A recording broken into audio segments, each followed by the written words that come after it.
एक अमीर इंसान था। उसने समुद्र में अकेले घूमने के लिए एक नाव बनवाई। छुट्टी के दिन वह नाव लेकर समुद्र की सैर करने निकला। आधे समुद्र तक पहुंचा ही था कि अचानक एक जोरदार तूफान आया। उसकी नाव पूरी तरह से तहस नहस हो गई, लेकिन वह लाइफ जैकेट की मदद से समुद्र में कूद गया। जब तूफान शांत हुआ तब वह तैरता तैरता एक टापू पर पहुंचा, लेकिन वहां भी कोई नहीं था। टापू के चारों ओर समुद्र के अलावा कुछ भी नजर नहीं आ रहा था। उस आदमी ने सोचा कि जब मैंने पूरी जिंदगी में किसी का भी बुरा नहीं किया तो मेरे साथ ऐसा क्यों हुआ। उस इंसान को लगा कि ईश्वर ने मौत से बचाया है तो आगे का रास्ता भी वही बताएगा।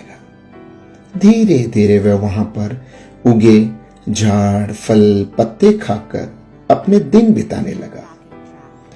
अब धीरे धीरे उसकी आस टूटने लगी। ईश्वर पर से उसका यकीन उठने लगा।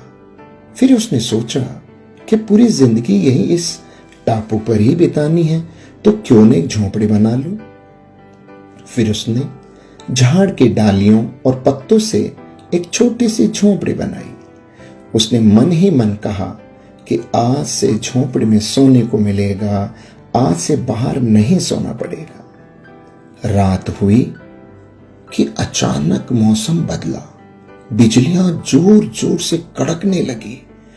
तभी अचानक एक बिजली उस झोंपड़ी पर आ गिरी और झोंपड़ी धधकते हुए जलने लगी। यह देखकर वह इंसान टूट गया। आसमान की तरफ देखकर बोला, हे परमात्मा, ये तेरा कैसा इंसाफ है। तूने मुझ पर अपनी रहम की नजर क्यों नहीं की। फिर वह इंसान हताश होकर सर पर हाथ रखकर रो रहा था कि अचानक एक नाव टापू के पास आई। नाव से उतरकर दो आदमी बाहर आए और बोले कि हम तुम्हें बचाने आए हैं। दूर से इस वीरान टापू में जलता हुआ झोंपड़ा देखा तो हमें लगा कि कोई उस टापू पर मुसीबत में है। अगर तुम अपनी झोंपड़ी नहीं जलाते तो हमें पता ही नहीं चलता कि टापू पर कोई है।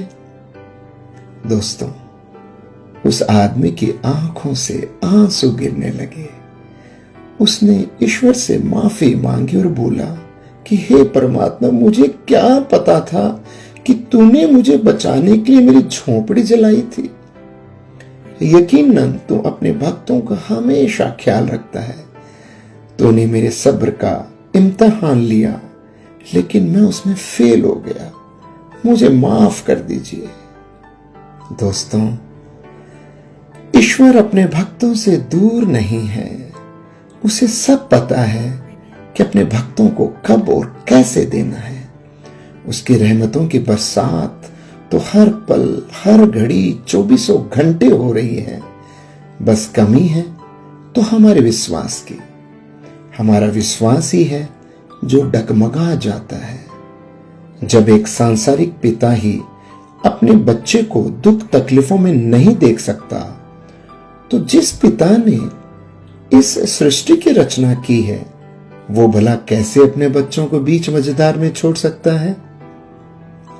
प्रेमियों, दिन चाहे सुख के हों या दुख के, प्रभु अपने भक्तों के साथ हमेशा रहता है।